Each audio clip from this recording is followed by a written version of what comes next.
વરસાદ ન થતા ગીર સોમનાથના ખેડૂતો ચિંતામાં છે। ગીર સોમનાથ પંથકમાં હજુ સુધી વાવણી લાયક વરસાદ નહીં પડતા ખેડૂતો ચિંતામાં મુકાયા। જે ખેડૂતો પાસે પિયતની સુવિધા છે તેઓ આગોતરી વાવણી કરવા લાગ્યા છે। ગીર સોમનાથ જિલ્લામાં અંદાજે 300 હેક્ટર જમીનમાં આગોતરી મગફળીનું વાવેતર કરાયું છે। ખેડૂતોએ સારો વરસાદ થશે તેવી આશાએ વાવેતર તો કરી નાખ્યું, પરંતુ હવે વરસાદ ખેંચાતા ખેડૂતોની મુશ્કેલી વધી ગઈ છે। ખેતરોમાં કરેલી મહેનત પર પાણી ફરી ન વળે તેની ચિંતા સતાવી રહી છે। આગામી થોડા દિવસ વરસાદ નહીં પડે તો આગોતરી વાવેલી મગફળી સુકાશે અથવા સુકારા નામનો રોગ પણ આવી શકે છે। તો કેટલાક ખેડૂતોએ પિયતની સુવિધા હોવાથી ફુવારા પદ્ધતિ અને ટપક પદ્ધતિથી પિયત આપવાનું ચાલુ પણ કરી દીધું છે। તો બીજી તરફ નિષ્ણાતોના મતે પણ ચોમાસું લંબાતા હવે જે ખેડૂતોને પિયતની સુવિધા હોય તેઓએ જ પિયત કરવાની સલાહ આપી છે। જો કે ગત વર્ષની તુલનાએ ચાલુ વર્ષે ગીર સોમનાથ જિલ્લામાં આગોતરી મગફળીનું વાવેતર ઓછું થયું છે। 2 કલાકમાં આબ ફાટ્યું, રોડ બન્યા નદી। જામખંભાળિયામાં મુશળધાર વરસાદ, 8 ઇંચથી વધુ વરસાદથી રસ્તા બન્યા નદી, સોસાયટીઓમાં ઘૂસ્યા પાણી। વરસાદ બાદ જળબંબાકારના દ્રશ્યો છે દ્વારકાના જામખંભાળિયાના। જામખંભાળિયામાં સવારથી ભારે ઉકળાટથી લોકો કંટાળ્યા। સવારથી કાળા ડિબાંગ વાદળો ઘેરાઈ ગયા હતા। લોકો બફારામાં પરસેવે રેબઝેબ થઈ ગયા હતા। ત્યારે જ આકાશમાંથી મેઘરાજા મન મૂકીને વરસતા ચારે તરફ ટાઢક પ્રસરી ગઈ। જામખંભાળિયામાં સતત 4 કલાક સુધી મેઘરાજાએ ધમાકેદાર બેટિંગ કરતા રોડ પર નદીઓ વહેતી થઈ। 4 કલાકમાં ધનાધન 8 ઇંચથી વધુ પાણી વરસી જતા જળબંબાકારની સ્થિતિ સર્જાઈ। રામનાથ રોડ સહિતના મુખ્ય માર્ગો પર પાણી ભરાઈ ગયા। રોડ પર જાણે નદી વહેતી હોય તેવા દ્રશ્યો જોવા મળ્યા। રોડ પર 2 થી 3 ફૂટ સુધી પાણી ભરાઈ જતા પ્રી મોન્સૂન કામગીરીના તંત્રના દાવા પોકળ સાબિત થયા। ભારે વરસાદને કારણે સોસાયટીઓના રોડ પર પાણી ભરાઈ જતા લોકોના ઘરમાં પાણી ઘૂસી ગયા। સોની બજાર, લુહાર શાળ સહિતના વિસ્તારોમાં વરસાદથી પાણી ભરાયા। વરસાદથી મુખ્ય માર્ગો પર પાણી ફરી વળ્યા। વરસાદથી વાતાવરણમાં ઠંડક પ્રસરી। ખંભાળિયા તાલુકાના ગ્રામ્ય વિસ્તારોમાં પણ વરસાદ પડ્યો। કેશોદ, ઠાકર, શેરડી, ભીંડા સહિતના ગામોમાં વરસાદ પડ્યો। જામખંભાળિયામાં ભારે મેઘ ખાંગા થઈ ગયા હોય તેમ મેઘરાજા મન મૂકીને વરસી પડ્યા। ગામડાઓના ખેતરો નદી બની ગયા। નાળાઓ ગાંડાતુર થઈ ગયા। અત્યાર સુધી કોરાકટ નાળાઓ જીવંત બની ખળખળ વહેવા લાગ્યા। પોરબંદર નગરપાલિકાના પાપે છાયા વિસ્તારના લોકોના ઘરમાં ઘૂસ્યા પાણી। ઘરમાં ચારે તરફ છે પાણીનું સામ્રાજ્ય। ડૂબી ગયા વાસણો, પાણીમાં તરી રહ્યો છે ગેસ સિલિન્ડર। ડૂબી ગયા છે ખુરશીના પાયા, પાણીમાં તરી રહી છે ડોલ। રસોડામાં પણ છે પાણીનું રાજ। જળબંબાકાર અને પૂર જેવી સ્થિતિના દ્રશ્યો છે પોરબંદરના। પોરબંદર મહાનગરપાલિકાની બેદરકારીના કારણે માત્ર 2 થી 3 ઇંચ વરસાદમાં અડધું પોરબંદર ડૂબી ગયું। મહાનગરપાલિકાનો પ્રી મોન્સૂન પ્લાન જ પાણીમાં ડૂબી ગયો। પોરબંદરમાં ભારે વરસાદ બાદ ઘરોમાં ઘૂસ્યા પાણી। શહેરના છાયા ચોકીએ 4 રસ્તા વિસ્તાર તરબોળ થઈ ગયો। આસપાસના વિસ્તારમાં જાણે પૂર આવ્યું હોય તે રીતે ઘરમાં પાણી ઘૂસી જતા લોકોને પરેશાની થઈ। લોકોની ઘર વખરી પાણીમાં ડૂબી જતા મસમોટું નુકસાન થયું। સવારથી જ ઘરમાં પાણીમાં સામ્રાજ્ય જમાવતા લોકોની ઊંઘ હરામ થઈ ગઈ। લોકોના ઘરમાં 2 થી 3 ફૂટ જેટલું પાણી ઘૂસી જતા ઘરમાં નીચે પડેલો સામાન ડૂબી ગયો। લોકોને તાબડતોબ સામાન ઉપર મૂકવો પડ્યો। કલાકો સુધી ડોલે ડોલે પાણી બહાર કાઢવાની ફરજ પડી।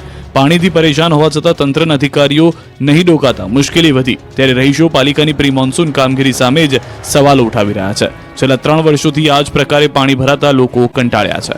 20 જૂનથી જે ચોમાસામાં બ્રેક લાગી ગયો છે તે આગામી 24 કલાકમાં ચોમાસું સક્રિય થશે અને તારીખ 17 થી 22માં ભારે આંચકાનો પવન દક્ષિણ ગોળાર્ધમાં થઈને માડાગાસ્કર ટાપુમાં થઈને પૂર્વ આફ્રિકામાં થઈને સીધો અરબ સાગરમાં થશે।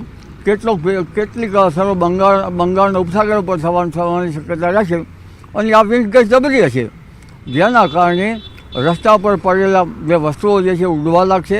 ઝાડીઓ પણ વળી જશે। કાચા મકાનના પાતળા ઉપર પણ અસર થશે। એટલે આ વિન્ડ ગેસ પવનની ગતિનો સપાટો જબરો હશે। પરંતુ તારીખ 17 થી 20માં આંચકાના પવન સાથે સાથે અરબ સાગરમાં લો પ્રેશર બનશે, બંગાળ ઉપસાગરમાં લો પ્રેશર બનશે। 20મી જૂનથી ડીપ ડિપ્રેશન બનશે અરબ સાગરમાં, બંગાળ ઉપસાગરમાં ડીપ ડિપ્રેશન બનશે। વેલમાર્ક લો પ્રેશર પછી ડીપ ડિપ્રેશન બને છે અને આ ડીપ ડિપ્રેશનો બનવાના કારણે અને ઘણા લો પ્રેશરો થવાના કારણે હવે બંગાળ ઉપસાગરની શાખા પણ સક્રિય થશે, અરબી સમુદ્રની શાખા પણ સક્રિય થશે અને બંને શાખાઓ સક્રિય થતાં મધ્યપ્રદેશમાં ભારેથી અતિભારે વરસાદ થવાની શક્યતા રહેશે। બંને તરફ જે શાખાઓ છે સક્રિય થઈ જશે, તેના કારણે ગુજરાતમાં વરસાદની સ્થિતિ શું રહેશે?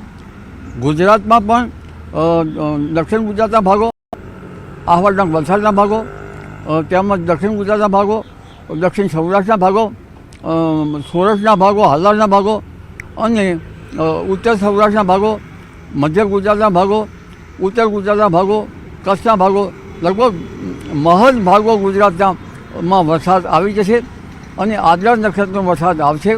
તારીખ 20મીથી આ વહન જબરું હશે અને 20થી 28માં ગુજરાતમાં નિરંતર સતરાતર વરસાદ થવાની શક્યતા રહેશે અને પશ્ચિમ ઘાટમાં મુંબઈ મહારાષ્ટ્રમાં ભારે જળભરાવ થવાની શક્યતા રહેશે.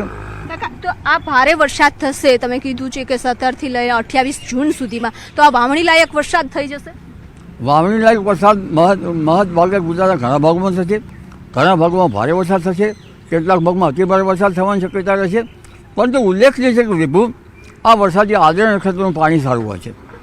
અગાઉ જે નક્ષત્ર અત્યારે હાલ ચાલી રહ્યું છે મૃગશીર નક્ષત્ર, આ નક્ષત્રનું પાણી સારું હોતું નથી અને આ નક્ષત્રના પાણીથી રોગ જીવાતનો ભય રહેતો હોય છે, પક્ષીઓનો ત્રાસ રહેતો હોય છે અને લગભગ અન્ય જે બાબતો છે કોસેટા વગેરે પડતા હોય છે. પણ અત્યારે હાલ ગરમી પડી રહી છે જે કુદરતી કંટ્રોલ છે. એટલે હવે જે વરસાદ જે આવશે વાદળા નક્ષત્રનો એ નક્ષત્રમાંથી ઉગાવો સારો રહેશે પાકનો અને આ વરસાદ જરૂરી છે. એટલે ખેડૂતો ચિંતા કરવાની જરૂર નથી. ખેડૂત ભાઈઓએ હવે જે ડીપ ડિપ્રેશનો અને લો પ્રેશરો અને આ બધી જે ક્રિયાઓ બની છે એમાં બંને શાખાઓ સક્રિય થશે. તો બંને શાખાઓ સક્રિય થઈ ગયા બાદ સમગ્ર ગુજરાતમાં ચોમાસું બેસી જશે અને આ સારો વરસાદના સંકેતો છે. આદ્રામાં ચોમાસું બેસી જશે, ચોમાસું બેસી જશે અલબત્ત નહીં, બલકે ઉપલા લેવલના જે પવનો જે છે ત્યાં પણ ઠંડક મળશે. અત્યારે હાલ તમે જુઓ તો કોયલનો ટવકાર એટલો બધો સંભળાતો નથી અને ટીટોળીનો અવાજ પણ સંભળાતો નથી. પક્ષીઓનો જે કલર હોય છડી પોકાતા એ પણ દેખાતા નથી, કારણ કે ભેજ છે પણ ભેજ એટલો બધો નથી. હવે ધીરે ધીરે ભેજગાહી વાતાવરણ બનતું જશે અને આ જે વરસાદ થશે એ સચરાચર વરસાદ થશે અને આ વરસાદ જે છે એ ઉપલા લેવલમાં પાણીના ટીપાં જે છે એક ડ્રોપ હિમપત્યો બનશે. હિમપત્યોમાંથી મોટા જ્યારે સૂક્ષ્મ કણો બની અને ગ્રેવિટેશન ફોર્સથી નીચે આવે છે. એટલે આ ગ્રેવિટેશન ફોર્સથી નીચે આવતા ભારે વરસાદના ટીપાં નીચે આવશે અને ભારે વરસાદનું જે આપણને ઝંઝાવત જોવા મળશે એ ઝંઝાવત હવે આદ્રા નક્ષત્રમાં જોવા મળશે તારીખ 20થી 28 જૂન સુધીમાં. એટલે કે જૂનના પાછલા સપ્તાહ સુધીમાં. જુલાઈમાં તો વરસાદ થવાનો છે. આ વરસાદ જે છે એ સૌરાષ્ટ્રના ભાગો, ગુજરાતના ભાગો, ઉત્તર ગુજરાતના ભાગો, કચ્છના ભાગો, મધ્યપ્રદેશના ભાગોમાં વરસાદ થશે. મધ્યપ્રદેશના ભાગોમાં ભારેથી અતિભારે વરસાદ થવાની શક્યતા રહેશે અને ગુજરાતના એરજોન ભાગમાં પણ ભારેથી અતિભારે વરસાદ થવાની શક્યતા રહેશે. પૂર્વ ગુજરાતના ભાગોમાં પણ ભારે વરસાદ થશે. પંચમહાલ, દાહોદ, લીમખેડા વગેરે ભાગોમાં વરસાદ થવાની શક્યતા રહેશે. બનાસકાંઠા, મહેસાણા, ઉત્તર ગુજરાત, સિદ્ધપુર, પાટણ, હારીજ વગેરે ભાગોમાં વરસાદ થવાની શક્યતા રહેશે અને અમદાવાદ, વિરમગામ, ગાંધીનગર વગેરે ભાગોમાં વરસાદ થવાની શક્યતા રહેશે. પણ વરસાદમાં 17 તારીખ પછી પવનની ગતિ તેજ રહેશે અને તેજ ગતિના પવન સાથે ગાજવીજ સાથે વરસાદ થવાની શક્યતા રહેશે. જેથી જાણે વીજ પ્રપાત થતો હોય એવા વીજળીના કડાકા ધડાકા થશે. પણ પવનની ગતિથી સારું જેવું ઈશ રહેશે વિભુ. કાકા, તો સારો વરસાદ થશે, સારું ચોમાસું પણ રહેવાનું છે, તો ખેડૂતોએ શું વાવવું જોઈએ, કયા પ્રકારના પાકો લેવા જોઈએ અને 20થી 28 તારીખમાં જે વરસાદ થશે ત્યારબાદ વાવણી કરી દેવી જોઈએ? વાવણી કરી દેવી જોઈએ એના માટે એટલા માટે છે કે આદ્રા નક્ષત્રનું પાણી સારું હોય છે, ઉગાવો સારો હોય છે અને સામાન્ય રીતે ધાન્ય પાકો સારા થતા હોય છે, કઠોળના પાકો થતા હોય છે અને જે ધારો કે પંચમહાલના ભાગમાં મકાઈ ધાન્ય પાક છે. ગુજરાતના ભાગમાં હવે બાજરીનો બહુ વાવેતર થતું નથી કારણ કે રોકડિયા પાક તરફ વધ્યા છે. પરંતુ બાજરી કે એવા ધાન્ય છે એ સારા થશે. કઠોળ પણ સારું થવાની શક્યતા રહેશે. પણ બીટી કપાસનું લોકો વાવેતર ઘણું છે. એટલે મે મહિનામાંથી ઉગાડેલો બીટી કપાસ ધીરે ધીરે આ સેચ્યુરેટેડ હવામાન જે મેઘ સમાન કોઈ જળ નહીં, એટલે આ વરસાદ થતાં ભેજમાં આ કપાસ પણ સારો થવાની શક્યતા રહે છે. એટલે ખાસ કરીને જે રોકડિયા પાક તરીકે કપાસ છે એ અને અન્ય પાકમાં તો ઘણા ખેડૂતો વરસાદ સારો નથી મિક્સ ક્રોપિંગ કરે છે. તુવર છોડ રાખે છે, પછી કપાસના તુવેરના છોડ કરે છે. આવી રીતે અલગ અલગ કરતા હોય છે. બાજરીમાં પણ મિક્સ વસ્તુઓ નાખે છે. એટલે જ્યારે વરસાદ ઓછો હોય ત્યારે મિક્સ પાક ઘણી વખત સારા રહેતા હોય છે.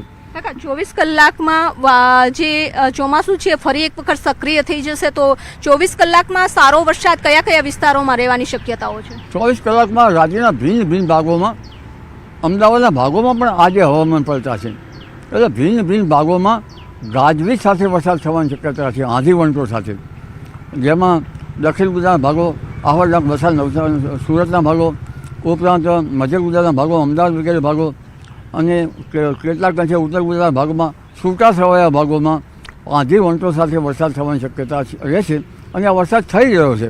એટલે ભિન્ન ભાગોમાં તો વરસાદ ચાલુ રહેશે, પણ જે ચરાચર વરસાદ કહેવાય, નિરંતર ચોમાસું જાણે ગણી શકાય એવું વાદળ નક્ષત્રમાં આવશે. જી વિભુ. તો હા હતા હાંબાલાલ પટેલ અને તેઓએ કહ્યું છે કે ફરી એક વખત એટલે કે 24 કલાકમાં જ હવે ચોમાસું છે ફરી એક વખત સક્રિય થઈ જશે અને 20 થી 28 જૂન વચ્ચે વાવણી લાયક સમગ્ર ગુજરાતમાં વરસાદ થવાનું અનુમાન છે.